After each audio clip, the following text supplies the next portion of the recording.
जिनका नाम प्रशांत महासागर, अटलांटिक महासागर, दक्षिणी महासागर, आर्कटिक महासागर एवं हिंद महासागर है। दोस्तों आज हम जानेंगे दुनिया के दूसरे सबसे बड़े महासागर अटलांटिक महासागर के बारे में। ऐसा माना जाता है कि इसका नाम यूनानी देवता एटलस के नाम पर अटलांटिक महासागर पड़ा है, जिसे अंध महासागर के नाम से भी जाना जाता है। अगर हम पूरी पृथ्वी की बात करें तो पृथ्वी का एक बहुत बड़ा भाग जल से घिरा हुआ है, जिसमें ना जाने कितनों ही नदियां, झीलें, तालाब एवं समुद्र सम्मिलित है। यदि हम नदियां, तालाब, झील इत्यादि को छोड़ दें तो पृथ्वी का कुल जलाशय आपस में जुड़ी हुई है, जिसे विश्व महासागर कहा जाता है। दोस्तों क्या आपको पता है हम इंसान धरती के केवल 1/3 हिस्से में ही रहते हैं और बाकी का पूरा पृथ्वी जल से घिरा हुआ है, जिसमें केवल पानी ही पानी यानी कि महासागर है।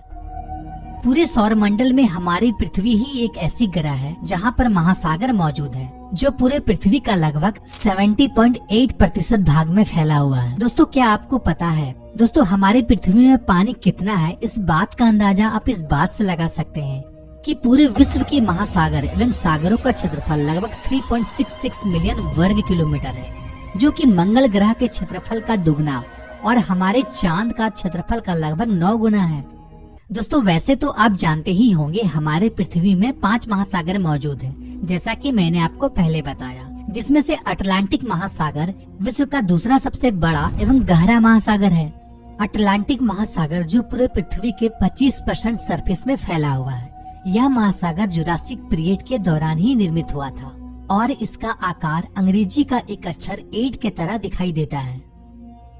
पहले ये माना जाता था कि यह महासागर में बहुत सी दुर्घटनाएं होती हैं और यह महासागर लोगों के बीच भय पैदा करता है, जिस वजह से इस महासागर को सी ऑफ डार्कनेस यानी कि अंध महासागर के नाम से भी जाना जाता है। और यह महासागर प्रशांत महासागर के आधे हिस्से से थोड़ा सा ही ज्यादा है।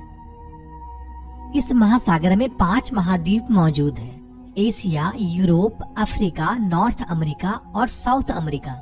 और साथ ही 133 कंट्रीज और टेरिटरीज इस महासागर की सीमा को बनाती हैं। नॉर्थ में यह महासागर आर्कटिक महासागर से मिलता है, तो वहीं साउथ में अंटार्कटिका महासागर से मिलता है।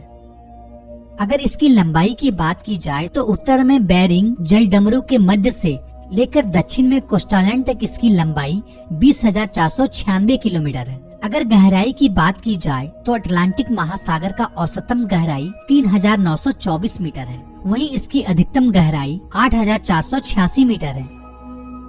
वैसे तो इस महासागर में 19 गर्त मौजूद हैं। अटलांटिक महासागर का सबसे गहरा गर्त द प्यूर्टो रिका ट्रेंच है, जो कि अटलांटिक महासागर के उत्तर में स्थित है, जिसकी गहराई 920 मीटर है और लंबाई 800 किलोमीटर है, जो कि विश्व में प्रशांत महासागर में स्थित मारियाना ट्रेंच के बाद दुनिया का दूसरा सबसे गहरा गर्त है। अटलांटिक महासागर में दुनिया के सभी महासागरों की तुलना में सबसे अधिक मात्रा में मछलियां की प्रजाति पाई जाती है, जिनमें से डॉल्फिन से लेकर सी टर्टल्स तक बहुत सारे एनिमल यहाँ पाए जाते हैं, जैसे कि sea lion, humpback whale, starfish, catfish, penguin और ढेर सारे शार्क की स्पीशीज यहाँ पाई जाती है। यहाँ तक कि पूरी दुनिया में केवल प्रशांत महासागर और अटलांटिक महासागर में पाई जाने वाली टारपोन मछली जो बेहद ही खतरनाक होती है, जो केवल इन दोनों महासागर में ही पाई जाती है। दोस्तों आपको यह भी बताता चलूं, आइसलैंडर विश्व का एकमात्र ऐसा व्यक्ति है जिन्होंने अटलांटिक